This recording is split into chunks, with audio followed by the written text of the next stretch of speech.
Hello दोस्तों, नमस्कार।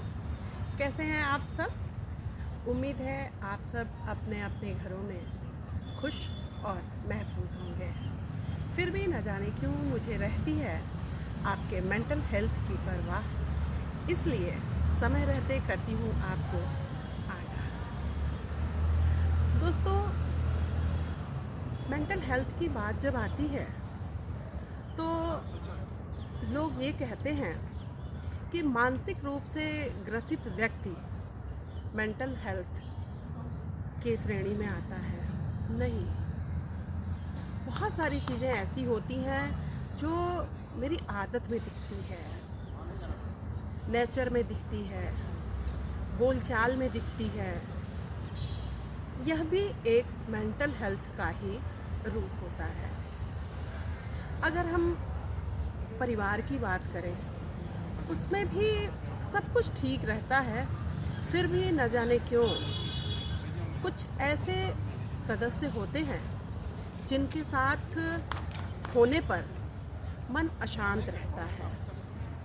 पता नहीं कौन सा डर बना रहता है कि कहीं कोई कलेश ना हो जाए, खुशहाल माहौल कहीं तनाव से ना भर जाए। ऐसे में हमें सोचना ये है कि यदि कोई व्यक्ति इस प्रकार का माहौल बनाता है तो मुझे उसको कैसे हैंडल करना है। एक तनाव ग्रसित माहौल बनने से पहले हमें ऐसा क्या करना चाहिए कि माहौल आरामदायक रहे, खुशहाल रहे, शांत रहे। तो देखो, जहाँ तक परिवार की बात है, हमें किसी भी रिश्ते को ठीक उसी तरह बनाना चाहिए जैसे हम रसोई में कोई स्वादिष्ट भोजन बनाते हैं। रसोई में गैस पर हमने अगर ऊंची आंच पर फटाफट सब्जियां डाली, मसाले डाले, तो बेशक वो सब्जियां दिखती हैं, पर आंच इतना ज़्यादा हो जाता है कि वो स्वाद नहीं रह जाता। ठीक इसी तरह किसी भी रिश्ते को जीना है तो हमें उसे बहुत ही धीमी आंच पर, बहुत ही धीमी गति से विकसित करना होगा। जैसे कोई व्यक्ति है, अगर नए परिवार में जाता है, लड़की है या जो भी है रिश्तेदारी में जाता है, तो हमें पहले वहाँ पे आराम से हर चीज़ों को समझना चाहिए।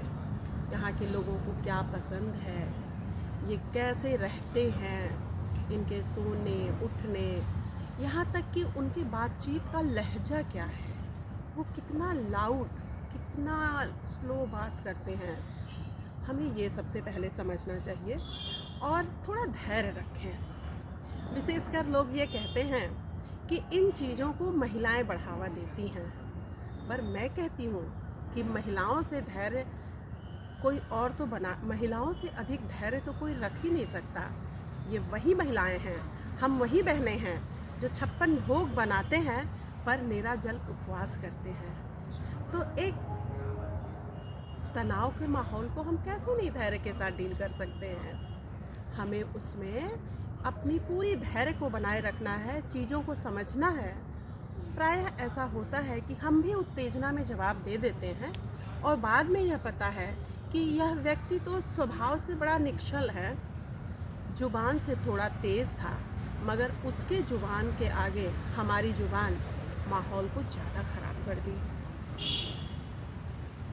बार बार हमें ये सोचना चाहिए कि हमें किसके साथ कैसे रहना है, रिश्तों की गंभीरता को समझें। हम यह नहीं कहते कि हर बार आप चीज़ों को इग्नोर करो। एक हद तक हमें चीज़ इग्नोर करनी है और हमें ये समझना होगा कि कौन से रिश्ते को मुझे ज़िंदा रखना है, किस रिश्ते को बनाए रखना है और कौन सा रिश्ता हमारे लिए एक डिस्टर्बिंग एलिमेंट है, उसको एक टाइम के बाद मुझे कट ऑफ कर देना है। बेवजह एक भीड़ का हिस्सा बनने से अच्छा है कि कम लोगों के साथ रहो और एक सुकून और सच्चे रिश्ते के साथ रहो। रिश्ते हमेशा सुख देते हैं। व्यक्ति को इन चीज़ों के लिए अपने अंदर थोड़ी शांति बनानी होगी। उत्तेजित नहीं होना है, हमें कॉम रहना है और जो घटना घटी उसको शाम होते होते सोचना है कि कौन सी बात ऐसी थी जो इतना बड़ा रूप ले ली। और कभी कभी तो ऐसा होता है कि अगले ने कोई मजाक किया था जो उसके स्वभाव में था, जो उसका लाउड वॉइस ही है, उसके बोलने का अंदाज ही लाउड है, मगर प्रतिक्रिया में कुछ ऐसा बोल दिया गया कि बात, एक छोटी सी बात विवाद का रूप ले ली। दोस्तों, कितनी बड़ी बात है कि इतने धारदार नुकीले दांतों के बीच एक इतनी सुंदर सॉफ्ट लचीली जिह्वा अगर रह सकती है और वो हर दांत के बीच आसपास जाके अपना काम करती है, तो हम तो इंसान हैं, हमारे पास तो विवेक है, हम तो विवेकशील प्राणी हैं, इन चीज़ों को समझ सकते हैं और अच्छे रिश्तों को बचा सकते हैं और कष्टप्रद रिश्तों को ढोने से बच सकते हैं।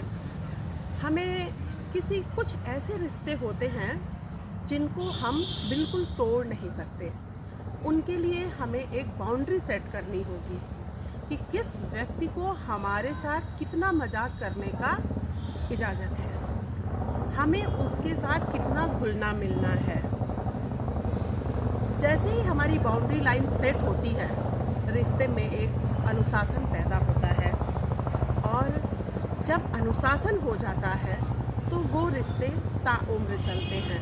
हमें हमेशा ध्यान रखना है कि बहुत ज़्यादा बोलने वाला, बहुत ज़्यादा बात बात पर गुस्सा करने वाला, ऐसा नहीं है कि वो इंसान बुरा ही होता है। जो व्यक्ति दिल से साफ़ होते हैं उनकी ज़ुबान हमेशा तेज होती है और कभी कभी ज़ुबान की वजह से एक छोटा सा धैर्य खो के एक बहुत ही अजीज रिश्ते को हम खो देते हैं। तो हमें इस बातों को ध्यान रखना है, रिश्तों को बनाए रखना है, अपने अंदर धैर्य बनाएं और काम हो के सोचें कौन सा रिश्ता मेरे लिए कितना अहमियत रखता है। ज़रूर आपको सुकून मिलेगा। रिश्ते हमेशा सुख देते हैं। कभी भी किसी रिश्ते में आकर अपना मानसिक संतुलन न खोएं, क्योंकि मानसिक संतुलन जब बिगड़ता है तो आसपास का सब कुछ बिगड़ जाता है। तो हमें ऐसी चीज़ों से बचना है और हमारी वीडियो देखना है। और वीडियो देखने के बाद अगर आपको कोई चीज़ पसंद आती है तो मुझे एक बार कमेंट ज़रूर करना है। आपने वीडियो अभी तक सब्सक्राइब नहीं किया है तो मेरे चैनल को सब्सक्राइब कीजिए, एक लाइक भी बनती है। नमस्कार।